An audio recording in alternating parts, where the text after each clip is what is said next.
Dios te bendiga, Iglesia Salem. Estamos próximos a iniciar un servicio, una celebración. Disfruta con tu familia. Es un gusto para toda la familia pastoral y el equipo de trabajo poder hacer estas transmisiones para que tú te sientas que la iglesia sigue todavía siendo parte de ti. Recuerda que la iglesia no es la locatividad, la iglesia eres tú. La iglesia soy yo, tus hijos, tus vecinos, tus amigos, todos los hermanos somos la iglesia. Prepárate para disfrutar de este maravilloso servicio que tenemos para ti. Iglesia Salem, muy buenos días. Dios les bendiga a todos ustedes. Esperamos que estén conectados en esta hora de la mañana, que rápidamente usted esté buscando a su familia, a su hijo, a su hija también, a su esposo, para que compartamos en esta mañana tan bonita y tan especial. En este día compartamos todo lo que Dios tiene para todos nosotros.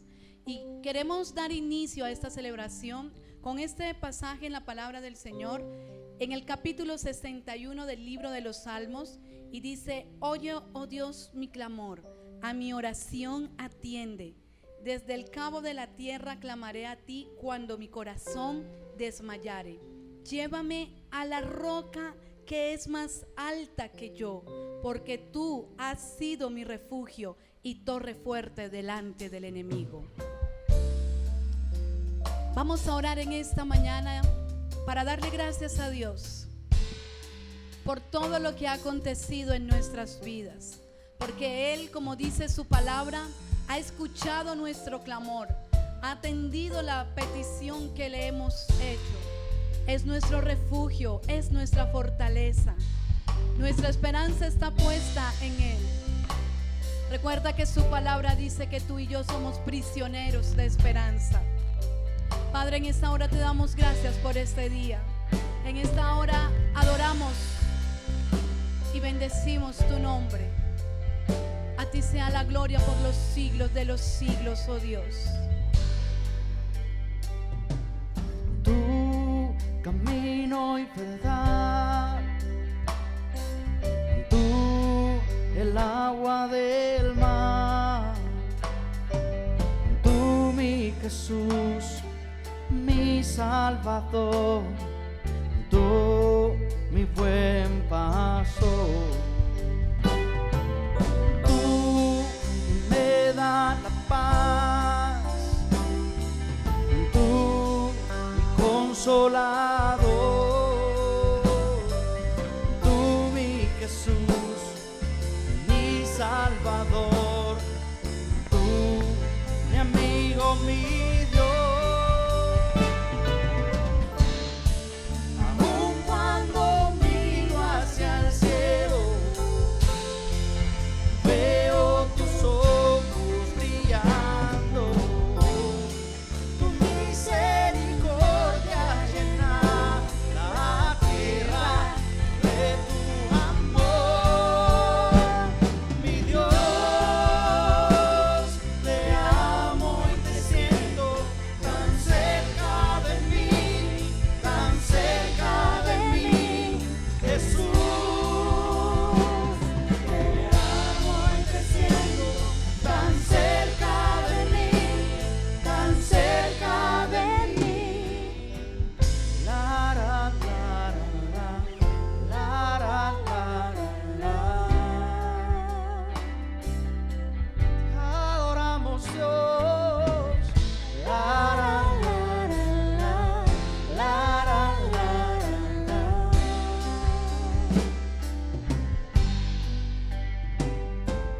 Tú, camino y verdad, tú el agua del mar, tú mi Jesús, mi Salvador, tú mi buen pastor, tú que me das la paz, oh, tú mi consolador, tú mi Jesús, mi Salvador, tú mi amigo, mi Dios.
te siento tan cerca de mí, tan cerca de mí. Aleluya. Aleluya. ¿Cuántos han sentido al Señor Jesús cerca de todos ustedes en todos estos momentos en que hemos estado en nuestras casas? Hemos sentido la presencia de Dios, y aun cuando hay que salir, Él está allí al lado de nosotros, protegiendo tu casa, protegiendo a tus hijos, protegiéndote a ti mismo. Así que no dudes de que la presencia del Señor está contigo. Así que en esta mañana yo le invito para que juntos alabemos al Señor. Allí en ese lugar de su casa donde usted se encuentra, dé fuerte aplauso a Dios y levante bien fuerte sus palmas, porque Él es fiel y verdadero. Vamos, Salem, que se escuchen esas palmas. Va. Suave luz del amanecer, dulce paz de Dios, ven a saciar toda ansiedad, dulce paz de Dios. Tierna presencia calma el temor, dulce paz de Dios. Con compasión sanas mi dolor, dulce paz de Dios. ¡Vamos! Dulce paz de Dios, hermoso Rey Señor, trae a mi ser descanso en ti, dulce paz mora en mí, dulce paz de Dios.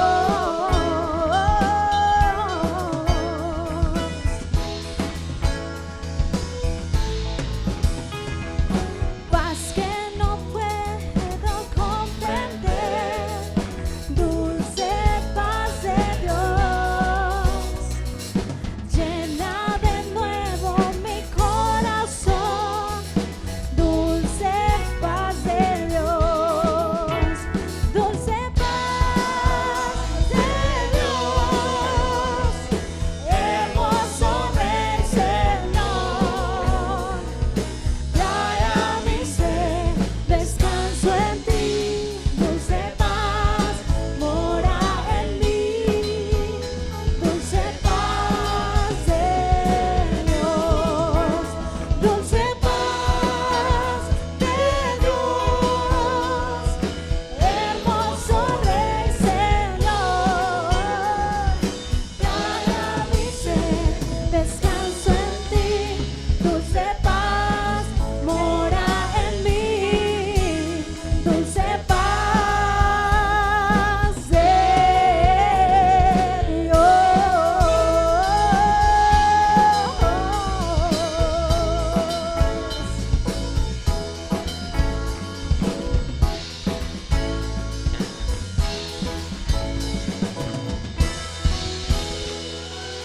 Fuerte aplauso a Dios.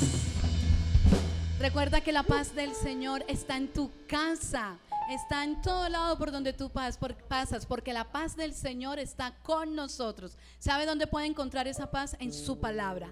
Cuando juntos nos ponemos a orar, cuando todos estamos en medio de lo que estemos, levanta ese clamor a Dios. Y yo desato en esta mañana junto con todos mis hermanos que esa paz del Señor habita en tu casa y por todo sitio que tú vayas. Así que vamos todos juntos a alabar al Señor y a darle un fuerte aplauso a Él. Con gozo, Salem. Vamos, allí donde usted está, levántese de esa silla, de esa mesa, de esa cama donde usted está. Levántese, vamos a alabar al Señor. Bueno es estar en tu presencia, oh mi Jesús, disfrutando de tu amor, adorándote, oh Dios. Bueno es estar en tu presencia y adorar tu nombre, hoy exaltado. grande, bueno, todos juntos declaramos que eres eterno,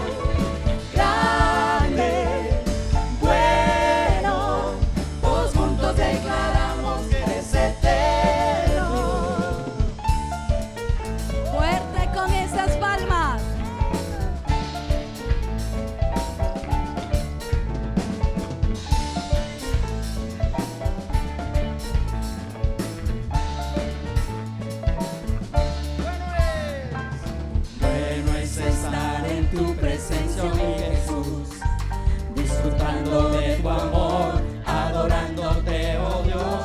Bueno es estar en tu presencia y adorar tu nombre, hoy exaltamos.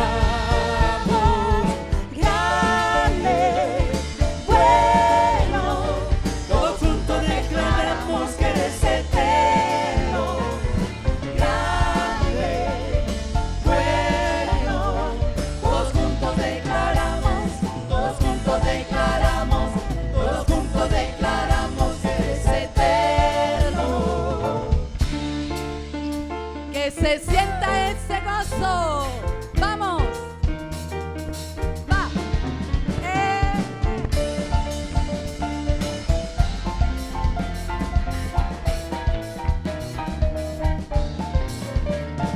Hay gozo en tu presencia, me gozo en tu presencia.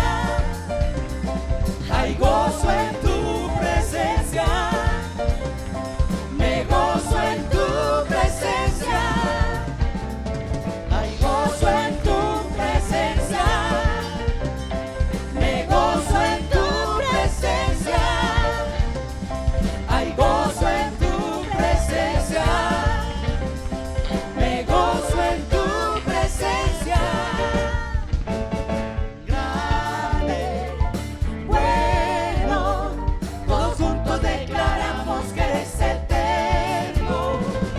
Grande, bueno, todos juntos declaramos, todos juntos declaramos, todos juntos declaramos que eres eterno. Que se sienta ese gozo. Aleluya. Apláudale al Señor allá en su casa.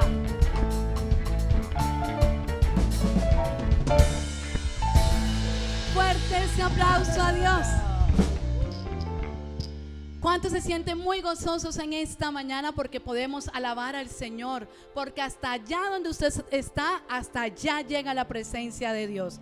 Así que allí donde usted se encuentra, vamos todos juntos en esta mañana a decirle a Él que todo lo que Él ha hecho en nuestra vida ha sido por su voluntad.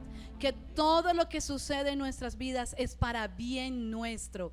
Así que tú que te sientes aturdido, que no sabes para dónde ir, que quizás te encuentras como en un callejón sin salida. Tus emociones están al borde, están revueltas y no sabes qué hacer en esta mañana. Te invito a que cierres tus ojos, a que recibas esa paz de Dios. A que le podamos decir que Él es sobrenatural y que le podamos en esta mañana levantar nuestras manos. Que Él es fiel y es verdadero, que te ha cuidado a ti y a los tuyos. Aleluya.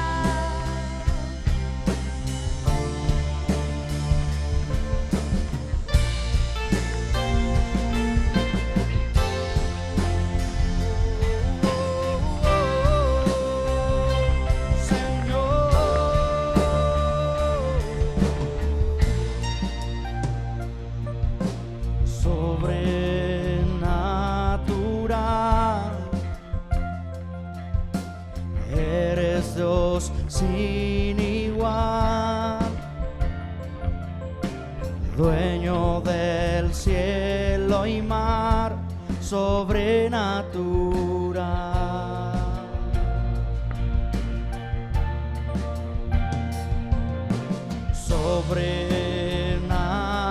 Sobrenatural, habitas la eternidad, eres el manantial sobrenatural.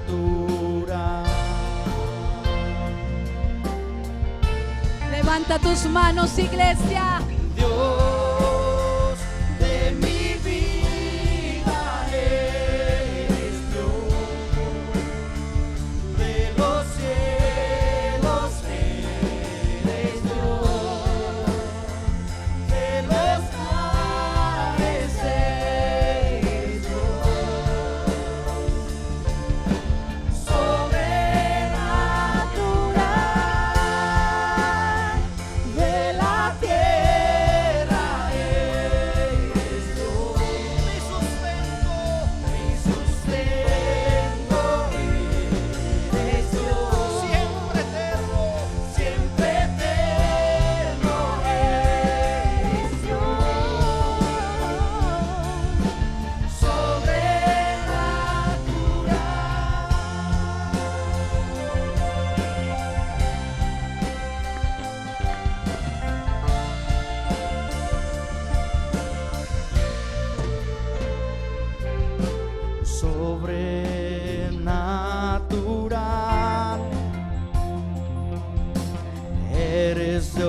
Dios sin igual,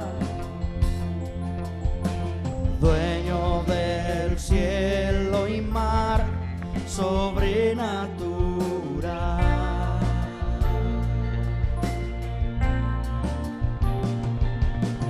Sobrenatural, habitas la eternidad,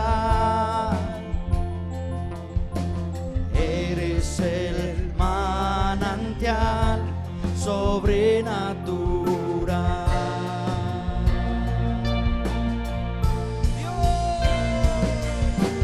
Dios de mi vida eres Dios, de los cielos eres Dios, de los mares eres Dios, sobrenatural, de la tierra eres Dios,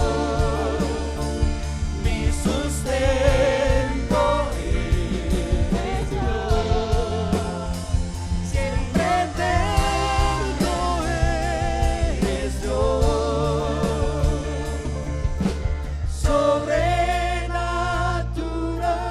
Dios de mi vida eres Dios, de los cielos eres Dios, de los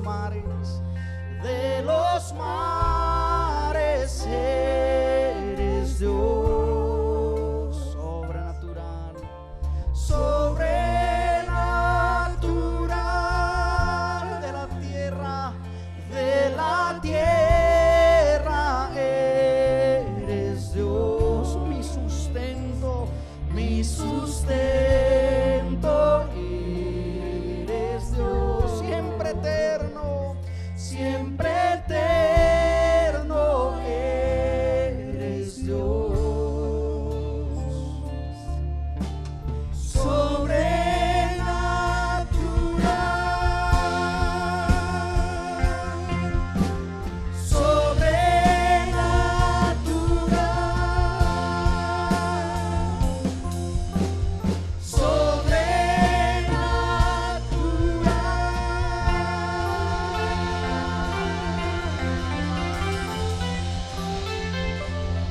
Esa ofrenda de aplausos es para el Rey de Reyes y Señor de Señores.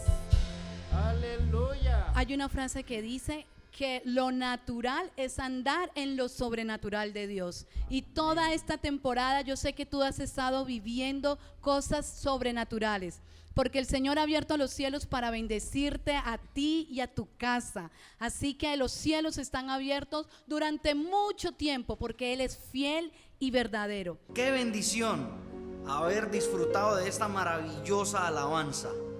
Es un verdadero gozo poder alabar y al Señor todos juntos, glorificarnos.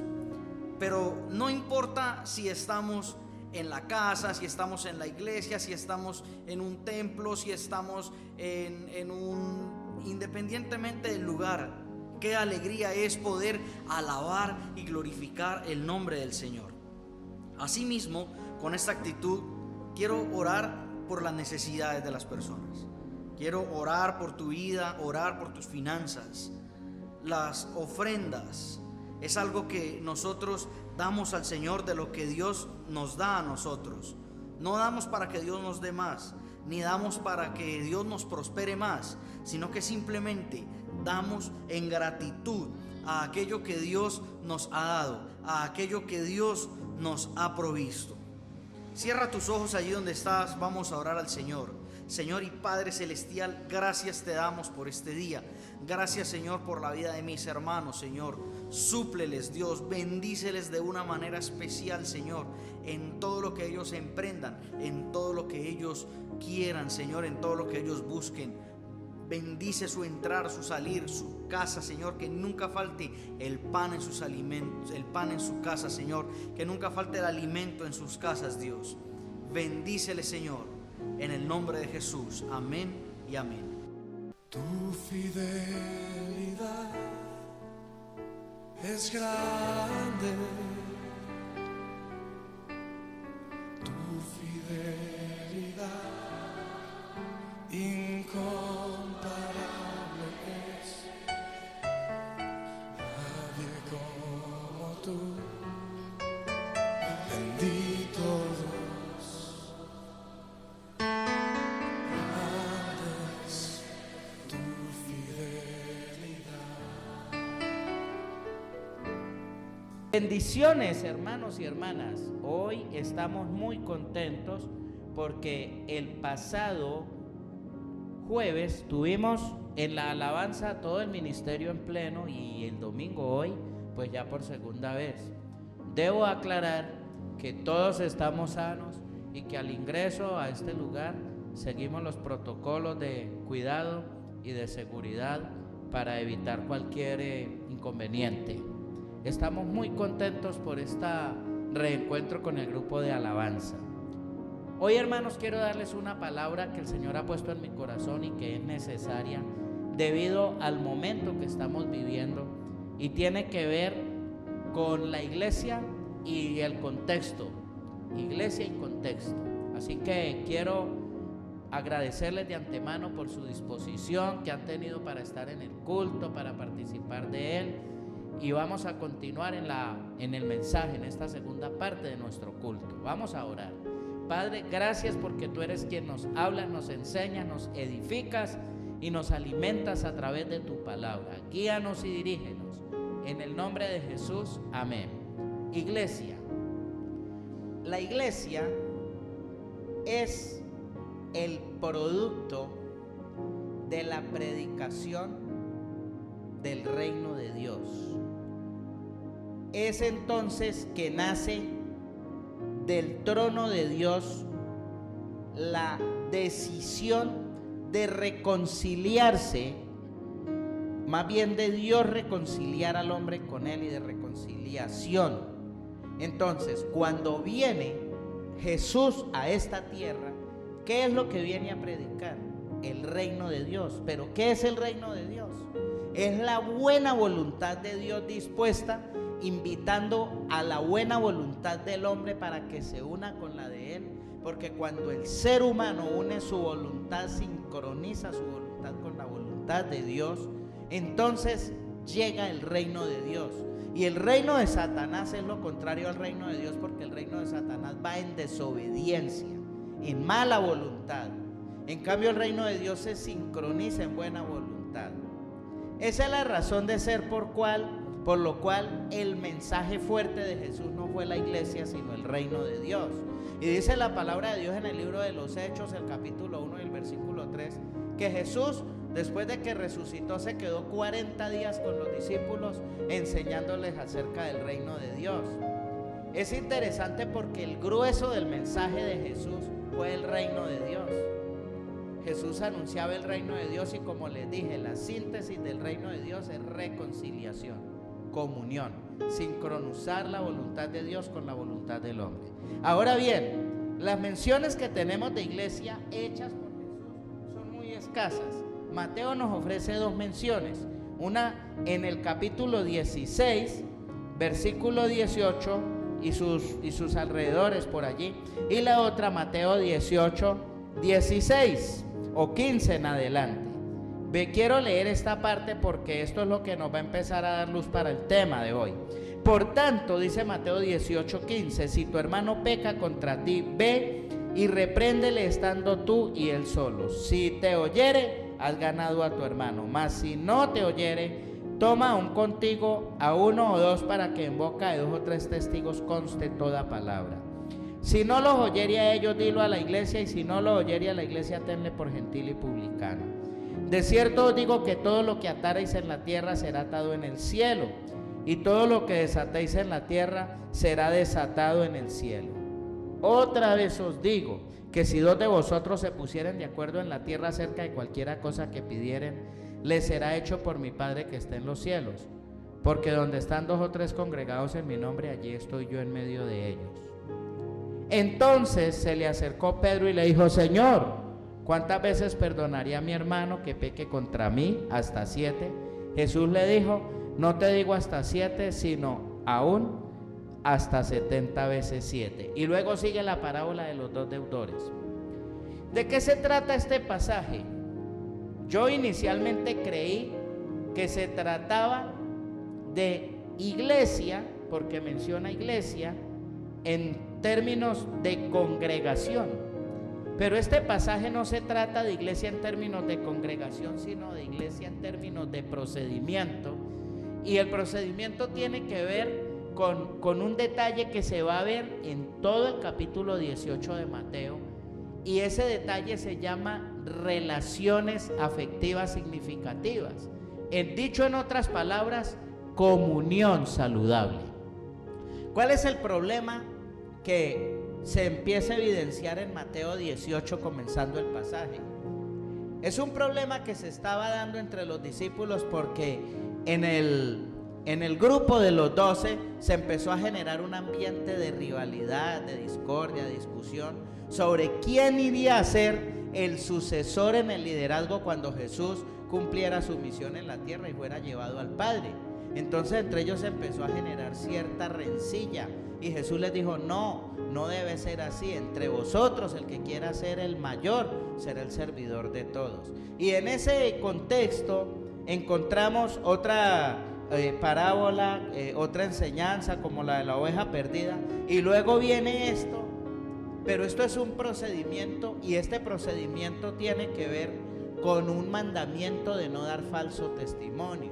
El procedimiento tiene que ver cómo se deben arreglar las diferencias en la iglesia, porque la razón de ser de la iglesia es la comunión. ¿Por qué? Por un punto muy sencillo. Si el reino de Dios es restablecer, reconciliar al hombre con Dios y sincronizar la comunión, entonces, ¿cuál debe ser el signo vital, el signo representativo de la iglesia? Pues una comunión saludable.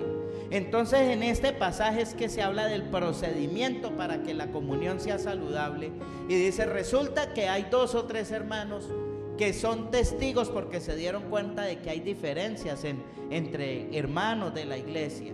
Entonces vengan los 2 o los 3 testigos, porque la idea es que vengan estos 3 testigos y hagamos aquí como un pequeño tribunal cristiano, eclesiástico. Vamos a arreglar el asunto de comunión. ¿Y qué vamos a hacer?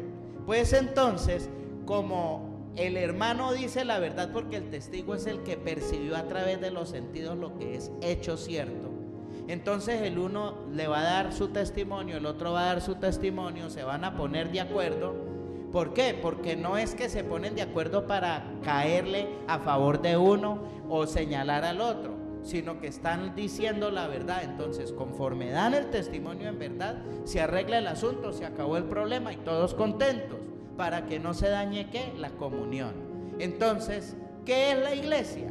La iglesia es la reunión de todos aquellos que se han adherido al reino de Dios para participar en comunión. ¿Y cuál es la misión de la iglesia? Pues el apóstol Pablo dice que somos embajadores en nombre de Cristo y que el Señor nos ha encomendado el ministerio de la reconciliación.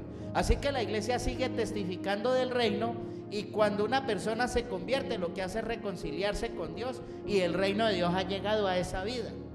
La iglesia entonces es una agencia que testifica del reino de Dios. Ahora bien, ¿cuál es entonces la razón de ser de la iglesia? Comunión entre sus miembros y comunión de cada creyente con el Señor. De allí entonces empieza a salir la razón de ser de la iglesia. Hay varias cosas de este tema de la iglesia interesantes. Una de ellas es cómo nos reconocen los de afuera. En el Nuevo Testamento encontramos que Pablo, en su vida de inconverso, y algunas autoridades romanas, incluso el mismo Teófilo, a quien Pablo le escribió el libro de los Hechos alrededor del año 60, estamos diciendo tal vez unos 25 años después de la ascensión, ellos empezaron a reconocer a Jesús por un nombre llamado los del camino. Para quienes quieran leer los pasajes, pues está en Hechos capítulo 9:2, Hechos 9:2, Hechos 19:9, Hechos 19:23, Hechos 22:4, Hechos 24:14, Hechos 24:22.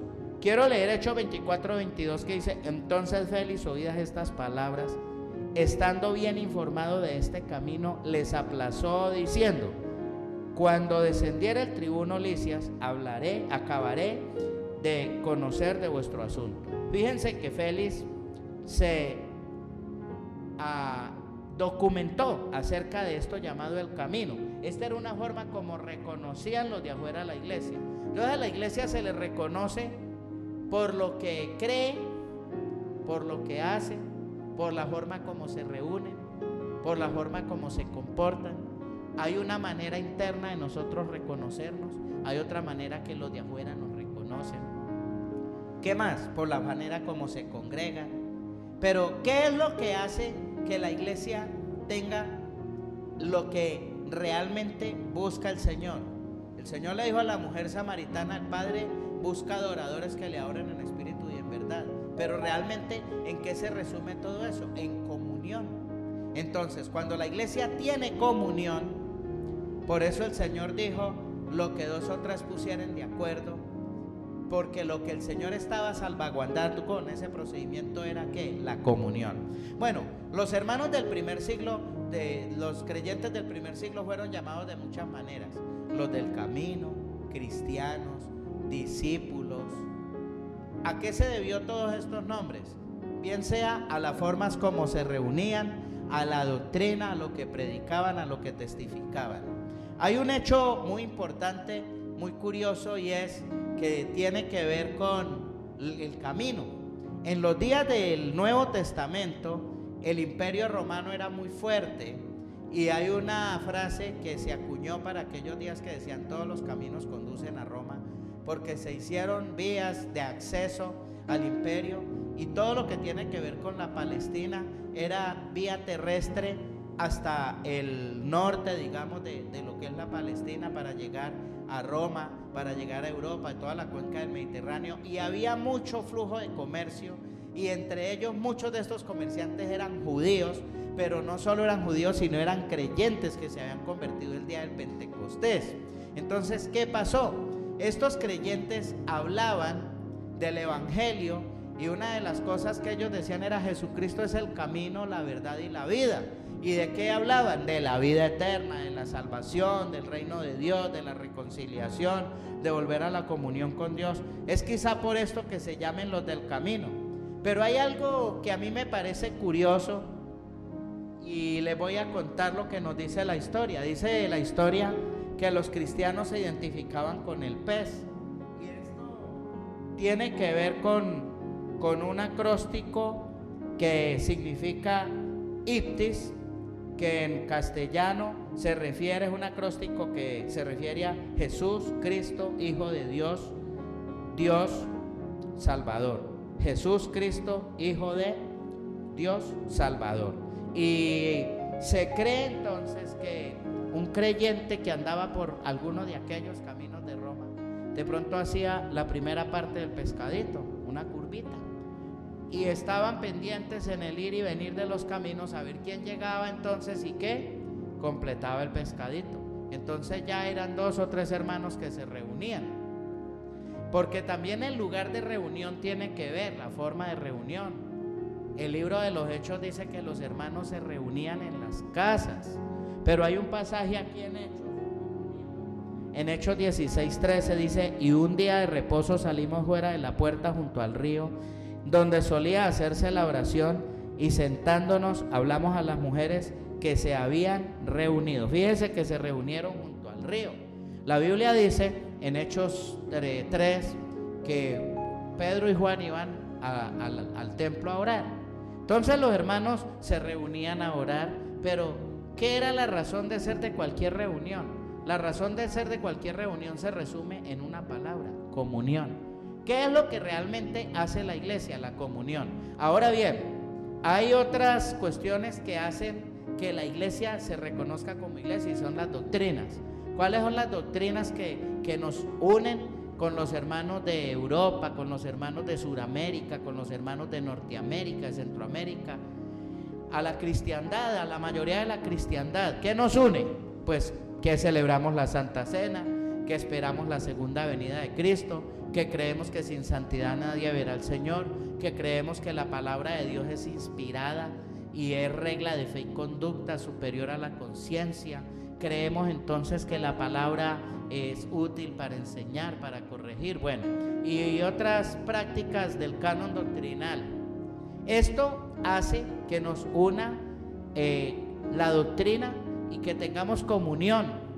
Entonces fíjense que la iglesia no siempre se va a poder reunir. En este tiempo estamos enfrentando un problema de reunión, de congregación, pero no es un problema de comunión. En la iglesia Salem de las Asambleas de Dios de Cali no hemos tenido el problema de la ruptura de la comunión. A pesar de la pandemia, de la cuarentena, del aislamiento social, nosotros hemos seguido teniendo comunión. Sé que los hermanos entre ellos se llaman, tienen relaciones de amistad, de amor, se comunican, así sea a través de Zoom, de videollamada por WhatsApp, bueno, una llamada telefónica. Estamos en comunión. Yo he tenido comunión con los hermanos, los niños, con los niños tenemos comunión vía Zoom. Y hay algo importante que nos da evidencia de esta comunión, y es que la economía de toda el mundo ha sido aporreada por este fenómeno de la pandemia. Sin embargo, hay algunos hermanos de nuestra iglesia que les golpeó y no han podido diezmar. Esto desde luego no quiere decir que si Dios le da poco, que entonces porque tiene poco lo va a dejar de hacer. No es esa la enseñanza de la palabra. Pero que sí estamos haciendo porque hay comunión, orando los unos por los otros para que Dios provea, para que Dios nos guarde, para que Dios nos sane. Pero fíjese que la muestra de esa comunión es que hay hermanos que han podido permanecer en su trabajo desde casa, también han sido fieles y han ayudado a sostener la obra. ¿Qué otra evidencia de nuestra comunión tenemos? Que tenemos la participación de los hermanos en ver los cultos virtuales. ¿Qué otra evidencia de la comunión tenemos? Que hemos hecho la Santa Cena. ¿Qué otra evidencia de la comunión tenemos? Que los hermanos me llaman, nos corresponden, participan en las transmisiones que se hacen vía online. Entonces tenemos comunión. Hay algo que les quiero decir con relación a otras etapas de la iglesia. ¿Por qué hay hermanos que tuvieron otras maneras de culto? Por ejemplo, en la Edad Media, entre el siglo III y IV y el siglo XIV, alguien decía: mire que los creyentes no oraron en lenguas, y los pentecostales, los que creen en el mover del Espíritu Santo, oran en lenguas porque aprendieron a orar en lenguas en la calle Azusa, allá a comienzos en 1900 y de ahí en adelantico. No, espere, es que los hermanos del primer siglo necesitaron orar en lenguas, y es vigente porque era que ellos, si no eran bautizados con el Espíritu Santo, pues inmediatamente el Imperio Romano los perseguía para matarlos por estar diciendo Cristo es el Señor. Y los judíos, familiares de ellos, de inmediato los desheredaban y los reprochaban y los condenaban como herejes. Claro, en el 323, cuando el Imperio Romano no pudo acabar con los cristianos y no los pudo destruir, pues claro, se volvió ¿qué? El Imperio Romano dijo: nos volvemos cristianos, nos volvemos amigos de la iglesia. Entonces, ¿qué pasó? Pues ya para qué necesitaban los hermanos el bautismo con el Espíritu Santo. Pero mire que fue una tendencia política la que marchitó una doctrina vital en la fe cristiana. Porque hoy en día y siempre el creyente necesita el poder del Espíritu. Entonces noten, hermanos, que lo que hace la iglesia es su doctrina, la comunión.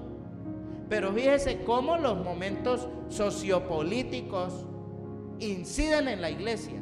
Mire que se perdió el fervor del Espíritu Santo, porque cuando el Estado se convirtió en el dueño de la iglesia, ya era el Estado el que decía cómo iban a ser los templos, cómo iban a ser los cultos, quién era la divinidad. Entonces se salió del modelo bíblico. Hoy en día nosotros tenemos que tener en cuenta que la iglesia respeta la normatividad como es el aislamiento social, como es cuidarnos en la salud, como es comprender toda esta emergencia sanitaria. Pero eso no quiere decir que vamos a perder la doctrina de la comunión. Ahora bien, si nos dicen que hay que continuar en el aislamiento, o que nos podemos reunir cada 3 metros el uno del otro, es probable que a nosotros no nos favorezca esa norma por el espacio reducido que tenemos. Haríamos cultos con 3 o 4 hermanos. Pero entonces, ¿qué es lo que va a hacer de nosotros que seamos una iglesia realmente? Hermanos, que podemos tener comunión y que sigamos teniendo comunión. Y que sigamos conservando la unidad en la doctrina. ¿Cuál es la unidad en la doctrina?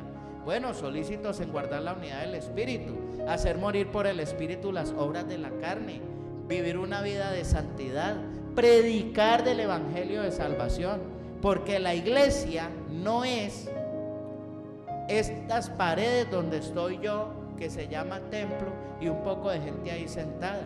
Mire que habían hermanos en la persecución que 2 o 3 se reunían por allá en un lugar secreto a orar.